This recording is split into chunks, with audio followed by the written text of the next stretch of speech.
I think our kids are starting. They're starting to be successful, starting to be great, and I just can't wait to watch them play.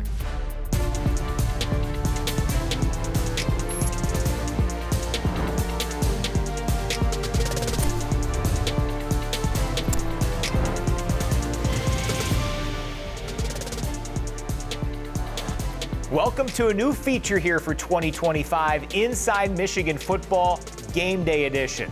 Jack Miller is here, John Jansen is here, and finally the 2025 season opener is here with Michigan kicking things off against a new opponent, the New Mexico Lobos. Of course, any opponent is a welcome sight after a rigorous and productive training camp, which began back on July 30th. Exactly 1 month before the season opener. We've learned a lot about the Wolverines during camp. Many believe the defense is deeper than last year's despite losing 3 top 50 NFL draft picks. And on offense, true freshman Bryce Underwood earned the starting nod at quarterback, with transfer additions Donovan McCulley at receiver and Justice Haynes at running back, enhancing the skill position group. Guys, you know the rigors of a training camp. What's it like finally getting out there for week 1, Jack? You're just excited to hit somebody else. So you spend the whole offseason, winter conditioning, spring practice, summer conditioning, and then training camp just around each other and around the team and building that camaraderie. And eventually it gets a little chippy out there. You're excited for the season. You're looking forward to it. And all the hard work that you put in. People see 12 to 15 Saturdays a year, but all those other days of work that you put in, it's time to strap it up and get to it. That's what it's all for. And yeah, school is here. Is nothing that anyone has ever said, except for the fact that it provides you a regular schedule in your day, a rhythm to your day, a rhythm to your week, a rhythm to winning on Saturdays. And so it provides you that comfort of, your schedule, you know what you're supposed to do Monday through Friday, and you ultimately know what you're supposed to do on Saturday. It's just a matter of what time that game's going to be. No question, the individual storyline most are sinking their teeth into, the Belleville High School pride, Bryce Underwood. John, what have you seen from that young man ever since he got on campus in December? Tremendous growth. And when you think about the task at hand of going from high school and high school defenses to playing in a major university, major college football, there's so much speed that's different. Just the thoughts of what they're doing on defense is different, let alone your own offense. So there's a lot for him to take in and process. He's done that from week 1 when he stepped on campus to now, and his learning is really what's going to make the difference. Yeah, I don't think there's any doubt the physical tools are there. It's going to be the mental side of the game. How can they make the offense simple? How can he take care of the football and be the distributor the quarterback needs to be? From a talent perspective, it's all there. Now the mental side comes into play. Let's hear more about Michigan's new QB1, Bryce Underwood, from the head coach, Sharon Moore. First of all, his physical prowess of, he got here, I think, at like 212, 215, and he's like 230, 228 right now. So, and he's 6'4", so a dude that, he looks the part. I mean, he looks like an outside linebacker edge. So that's the first piece. But second, I think the mental game, because he has the arm talent, he has the ability to make all the throws, but the mental piece of understanding his progressions and when to throw the ball away, when to make sure you don't take a sack. Those things are really, he's progressed. And as a leader, as a guy that guys want to play for, kind of has that aura about him that guys want to do that. So it's been fun to watch him. How exciting is it? I know there's different landmarks. There's spring ball, there's summer conditioning, 7-on-7, all that stuff is cute. And then you get to fall camp. Now we get to put the entire offseason behind us. How excited are you to just play football? I feel like I'm 10 years old and I'm about to go downstairs and it's Christmas. Phenomenal time. It's been an outstanding camp and it's been physical, it's been fun. We've grown together as a team within each unit, between each side of the ball and as a whole team. So just super excited to see where we're at. The best compliment to a new quarterback is a great offensive line. It also helps to have 2 great running backs. I had a chance to catch up with running backs coach Tony Alford. Coach, big news coming out this week about Bryce Underwood starting at center as a true freshman. What can the running back group do to try to help him get initiated into college football? Well, the biggest thing they can do is make sure that protection-wise, do a great job protecting him. Yep. And then as far as the running game and running the ball, if a play is blocked for 3, we got to get 5. And so we've got to make sure that we stay ahead of the chains, don't get behind the chains, and take some of the pressure off of him that way. 2-headed monster in the backfield, Justice Haynes, Jordan Marshall. What do you see as similarities between those 2 guys, differences? What's their style? What should they're fans very expect? similar, actually.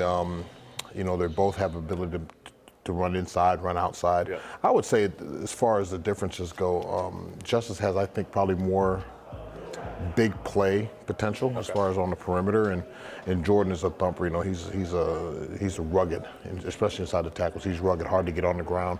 But both of them have the ability to go make plays. They both catch the ball well. Jordan's probably a little ahead in pass protection right now, albeit both of them are good at it. But they're very similar players. As a coach, when you have two running backs like that, how do you find getting them in a rhythm so that one guy has enough touches so they can find that, but you're not taking away touches from the other guy so he can't find the rhythm? How do you balance that? Yeah, that can be tough, you know, and especially when you have an athletic quarterback like Bryce, who's might steal some carries that way, and then we're throwing the ball, and you know, it's there's no exacting science, I don't believe. You know, it's just kind of when guys get hot, you got to kind of let them go, and the biggest thing is they're selfless players, and they champion each other's abilities and successes, and because it may be one guy one game, the next guy another game. So, but when someone gets hot, we kind of let them have the hot hand and go. Most important question. Second year in Ann Arbor, you were in Columbus, Ohio before that. How long did it take you to figure out that the University of Michigan was a better spot than down in Columbus? Not long. And in all reality, kudos to people at Ohio State and for my time there. You know, I spent a long time there. I raised my kids there for the most part, and without the possibility and the things that happened there, wouldn't have given me the opportunity to come here. With all that being said, I absolutely love it here. The people are what makes the difference. You know, as far as the players are players on both sides, right? Yeah. But as far as the staffs and things like that, this is a much better situation for me. Yeah. And I'm indebted to Sharon and bringing me here. I absolutely love this place. So no, it didn't take me long at all. Well, we're happy you're here. Thanks, Coach. Thank you so much. I appreciate it. Take care. Great stuff there from Tony Alford. John, your expectations, your enthusiasm for that duo of Marshall and Haynes. I can't wait to see the 1-2 punch. And I know Coach is talking about maybe one guy's a little bit better behind his pads inside, another one maybe outside. When you have two guys that can do both, you're not pigeonholed into this is what this back has to do. It's a physical conference. You're going to play physical football. You're going to need them both throughout the course of the season. And the cherry on top is the fact that both guys can catch the ball out of the backfield. That really starts to make an offense dynamic. We've talked about it the last several years. Having depth at each position has been so critical to the success of this team. And being able to keep both guys healthy, fresh, is going to go a long way into November when it really counts. You were right earlier. Best friend of a new quarterback is a good offensive line. What are your thoughts on it? Evan Link and Giovanni El Hadi shifting from the right side to the left. Greg Crippen experience at center. And then a little bit of a new look on the right side. Brady Norton at right guard and Andrew Sprague at right tackle. Yeah, you kind of have a mix of all of it right now. I mean, there's some guys with some great experience, and there's some new guys at right guard with Norton. We'll see how it plays out. I think it was a great competition during camp, and you hope iron sharpens iron. And so both of these guys, all five of them really found their way to get better, earn their starting spots. And we'll see how they play. It's surprising that you would be playing better at left tackle than you were at right. But we saw that in the bowl game. Evan Link is much more comfortable coming out of that stance. He did it throughout high school, his first year. Same thing with Gio. I think you can count on good protection and good run blocking there. That chemistry is going to be there. Now the question is, young Andrew Sprague. I've talked a lot about how I like his demeanor. I can't wait to see some of that meanness on the field. It's going to be exciting. And Brady Norton, I'm excited about both him and Cripp and how they're going to work together. Yeah, quite a jump. Brady Norton from Cal Poly now to Michigan as the starting right guard. Defensively, a key for Wink Martindale's units always is depth. Let's hear from a few members of that deep Wolverine defense. I love the competitiveness of this team. I think it's something unique, and I think it's something special. I think Team 146 has. I think the people that was able to be a part of camp and to watch the experience that they know, all the outside fans, they don't know yet, and they're going to go see that. Coming up here shortly against New Mexico. I feel like that bond is there. I feel like everybody is well connected with each other. I feel like everybody on the same page with each other. And I feel like also, like the communication standpoint is also there. And, when you come out to our practice, you can also see it. You can see the joy. You can see the fun. You can see the competing going on. It's like finally, I'm ready to. It's time to go. We go against each other in spring ball. We're hitting each other. We go against each other in fall camp. We're hitting each other. It's nice that we're finally hitting somebody else on Saturday. Those are a few of the many names we'll see for Michigan on defense. John, how would you characterize Michigan's defensive depth? Multiple, where you're talking about 6 to 7, 8 guys up front. And then you talk about the linebackers. I've talked all offseason about how deep this linebacker group is, how talented it is. Same thing on the back end. But when you have the speed, you have the athletic ability at linebacker. It's really what connects both the front end and the back end. Now all of a sudden, Wink is able to do a lot because you have a guy like Cole Sullivan that can step in there and play while he moves Jay Sean and Ernie around. We've seen it the last several years, the defensive line's always been deep, but we never really had it in the back end. And now the ability to get exotic, disguise blitzes, disguise coverages, the playbook's wide open for Coach this season. So week 1, Jack, who or what will you be watching for against New Mexico defensively for Michigan? I think just playing a clean game. It's week 1, it's under the lights, there's going to be a lot of buzz, a lot of emotion, a lot of energy. I don't think you need to do anything too exotic, give anything away this evening. Just play good, clean football. No penalties, be in your assignments, and just play Michigan defense. When you talk about this defense and we talk about how deep it is, one of the things I'm looking for is how many guys can get to the passer. If Michigan's able to get up against New Mexico, how many guys can win one-on-one matchups? What are some of the looks we'll see from Wink that create pressure on the opposing quarterback? And that's really going to be, he'll be testing some of those things against New Mexico because it will matter more against Oklahoma and when you get into the Big Ten season. So it's going to be fun to watch how Wink moves guys around.